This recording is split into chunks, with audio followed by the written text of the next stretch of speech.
ফ্র্যাঙ্কেনস্টাইনের দানব বললেই তো আমাদের সবার চোখের সামনে একটা ছবি ভেসে ওঠে, তাই না? সেলাই করা শরীর, বিশাল আকৃতি আর একরাশ ভয়। আমরা তো ভাবি যে গল্পটা আমাদের সবারই জানা। কিন্তু কি হবে যদি বলি আমরা যে গল্পটা এতদিন ধরে শুনে এসেছি সেটা আসলে গল্পের মাত্র অর্ধেক? সম্প্রতি কিছু নতুন অ্যাডাপ্টেশন অবশেষে গল্পের অন্য দিকটা, মানে না বলা কথাগুলো তুলে ধরছে। তাহলে চলুন আজকের আলোচনাটা শুরুই করা যাক এই একটা প্রশ্ন দিয়ে।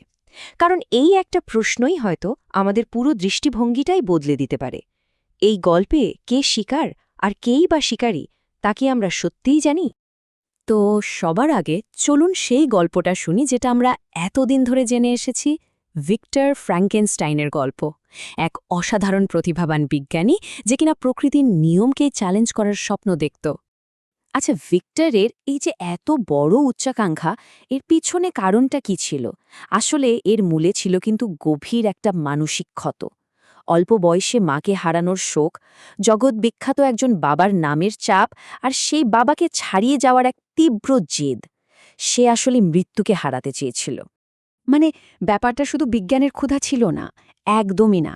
এটা ছিল নিজের পরিবারের নামকে, ফ্র্যাঙ্কেনস্টাইন নামটাকে অমর করে দেওয়ার একটা লড়াই। ভিক্টর এমন কিছু করতে চেয়েছিল যা তার বাবাও কল্পনা করতে পারেননি। এভাবেই সে প্রমাণ করতে চেয়েছিল যে সে তার বাবার চেয়েও সেরা। আর সে যেভাবে এই সৃষ্টিকে তৈরি করেছিল সেটা ছিল একই সাথে যেমন আকর্ষণীয় তেমনই ভয়ঙ্কর। সে অনেকগুলো মৃতদেহ থেকে সেরা অংশগুলো এক করেছিল। সে আবিষ্কার করেছিল যে মানবদেহের পিঠের গঠনই হল জীবনপ্রবাহের মূল চাবিকাঠি, আর শক্তি সেটা এসেছিল আকাশ থেকে ধরে আনা বিদ্যুৎ থেকে। কিন্তু তার সবচেয়ে বড় ভুলটা কি জানেন? সে কখনোই নিজেকে এই প্রশ্নটা করেনি, এতগুলো আলাদা আলাদা অংশ জোড়া দিলে আত্মাটা ঠিক কোন অংশে থাকবে? আর এখানেই গল্পের মোড়টা পুরোপুরি ঘুরে যায়। ভেবে দেখুন একবার, যখন সেই সৃষ্টিটা প্রথম চোখ খুলল, ভিক্টর কি দেখল? একটা ভয়ঙ্কর রূপ। তার স্বপ্নের সেই বুদ্ধিদীপ্ত নিখুঁত সৃষ্টি সেটা সে পায়নি, আর তাই একরাশ হতাশা আর ভয় থেকে সে যা করল, নিজের সৃষ্টিকে সে অস্বীকার করল, তাকে একা ফেলে রেখে পালিয়ে গেল। আমরা তো সবসময় বিজয়ীর গল্পই শুনি, তাই না?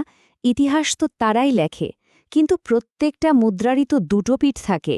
কি হবে যদি এবার সেই সৃষ্টি, যাকে দানব বলে দূরে ঠেলে দেওয়া হয়েছিল, সে তার নিজের গল্পটা শোনায়?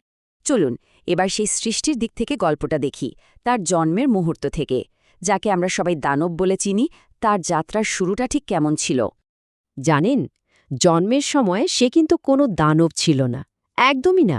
সে ছিল ঠিক একটা সদ্যজাত শিশুর মতো, অসহায়, বিভ্রান্ত, কিছুই জানত না, কিছুই বুঝত না। শুধু একটাই শব্দ সে অস্পষ্টভাবে বলতে পারত, তার স্রষ্টার নাম, ভিক্টর। তার জীবনে শিক্ষক হিসেবে এসেছিল দুজন, আর তাদের শেখানোর পদ্ধতি ছিল একেবারে বিপরীত। একদিকে তার স্রষ্টা ভিক্টর, যে তাকে শিখিয়েছে শুধু মার আর অবহেলা, আর অন্যদিকে এক অপরিচিত অন্ধ মানুষ, যে তাকে শিখিয়েছে সহানুভূতি আর ভালোবাসা। ভাবুন তো, ভিক্টরের কাছ থেকে সে পেল শুধু ভয়, আর ওই অচেনা মানুষটার কাছ থেকে পেল মনুষ্যত্ব। দেখুন তার শেখার যাত্রাটা কতটা অদ্ভুত। জন্মের প্রথম দিনেই সে দেখল হিংসা, দেখল তাকে কিভাবে একা ফেলে দেওয়া হলো। কয়েক মাস পর সে খুঁজে পেল এক অন্ধ বৃদ্ধের দয়া, কারণ বৃদ্ধটি তো তার ভয়ঙ্কর চেহারাটা দেখতে পেত না। আর সেখানেই লুকিয়ে লুকিয়ে সে ভাষা শিখল, বই পড়তে শিখল। আর তারপর একদিন তার হাতে পড়ল ভিক্টরের সেই ডায়েরিটা। আর সেই ডায়েরিটা পড়েই সব ওলটপালট হয়ে গেল। সে জানতে পারল তার জন্মের সেই ভয়ঙ্কর সত্যটা, যে তাকে বানানো হয়েছে মরা মানুষের শরীর কেটে। এই সত্যিটা জানার পর তার পুরো অস্তিত্বটাই যেন কেঁপে উঠল। তার মনে শুধু কয়েকটা প্রশ্ন ঘুরতে থাকল। আমি কে? কেন আমাকে বানানো হলো? আমার বেঁচে থাকার কি কোনো অধিকার আছে? আর এরপরই গল্পের দুটো সুতো এসে এক জায়গায় মিলে যায়। সৃষ্টিটা মরিয়া হয়ে তার স্রষ্টাকে খুঁজতে বেরোয়, আর এই সাক্ষাৎই জন্ম দেয় গল্পের সবচেয়ে দুঃখজনক অধ্যায়ের। কিন্তু ভাবছেন প্রতিশোধ নিতে? একদমই না। সে ভিক্টরকে খুঁজেছিল তার অসহনীয় একাকিত্বের একটা উত্তর চাইতে। তার অনুরোধটা ছিল খুব সাধারণ, খুব মানবিক। আমার মতো আর একজনকে তৈরি করে দিন, যাতে আমাকে আর একা থাকতে না হয়। আর এখানে আমরা গল্পের একেবারে গভীরে পৌঁছে যাই।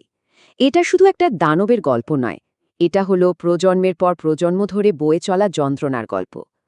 এক প্রজন্ম থেকে আরেক প্রজন্মে কিভাবে কষ্ট আর আঘাত উত্তরাধিকারের মতো চলে আসে তারই গল্প। দেখুন এই চক্রটা কিভাবে কাজ করছে।